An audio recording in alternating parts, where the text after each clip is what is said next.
Hello and welcome to RINF Alternative News. I'm Mick Meaney, and today it emerged that the civil liberties group Privacy International has filed a legal challenge in the European Court of Human Rights against the British government. They insist that the government release how they obtain and share surveillance data with the Five Eyes partnership between Australia, Canada, New Zealand, the United Kingdom and the United States. The application to the Strasbourg court is the latest in a series of challenges following the revelations of US patriot Edward Snowden, aimed at forcing the government to disclose details of its surveillance policies.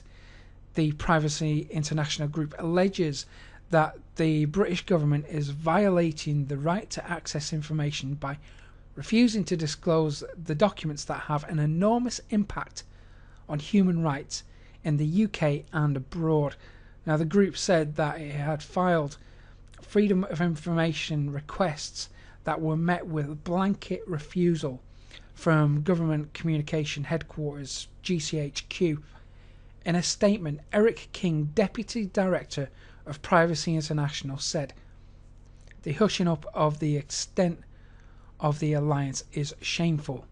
The public deserve to know about the dirty deals going on between the Five Eyes, who trade and exploit our private information through this illicit pact. For trust to be restored, transparency around these secret agreements is a crucial first step."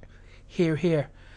Now, Rosa Curling of the law firm which represents the group said, "The UK's Freedom of Information Act precludes government authorities from disclosing to the public information directly or indirectly supplied by GCHQ. This absolute exemption is unlawful and contrary to Article 10 of the European Convention on Human Rights, which provides for the right to freedom of expression, which includes the right to receive information.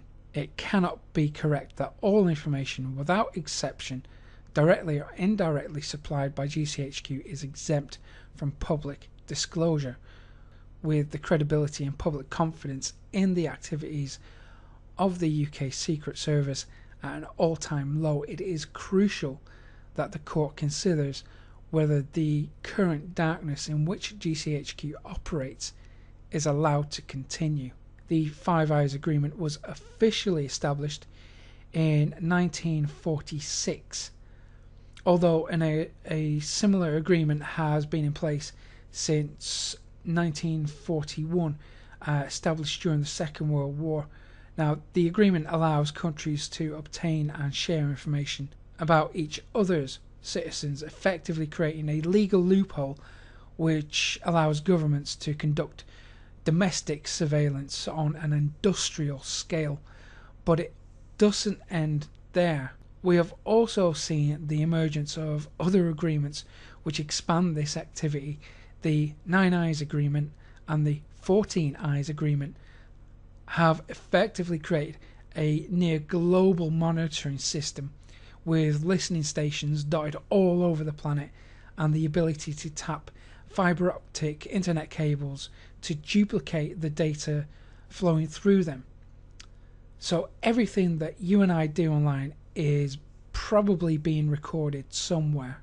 I mean, just GCHQ alone has the capacity to monitor 600 million communications every day, and the NSA are able to store zettabytes of data. Okay, what's a zettabyte? 1 zettabyte can hold a staggering 250 billion DVDs. Okay, a DVD can hold around 4.7 gigs of data. So these listening stations and data centers have turned the internet into a grid system where nothing is invisible, although thankfully with tools like the Tor browser, whistleblowers and activists can keep some of what they do away from prying eyes. Well, that's all from me for today. Thank you for joining me. I'm Mick Meaney, signing off. for RINF Alternative News.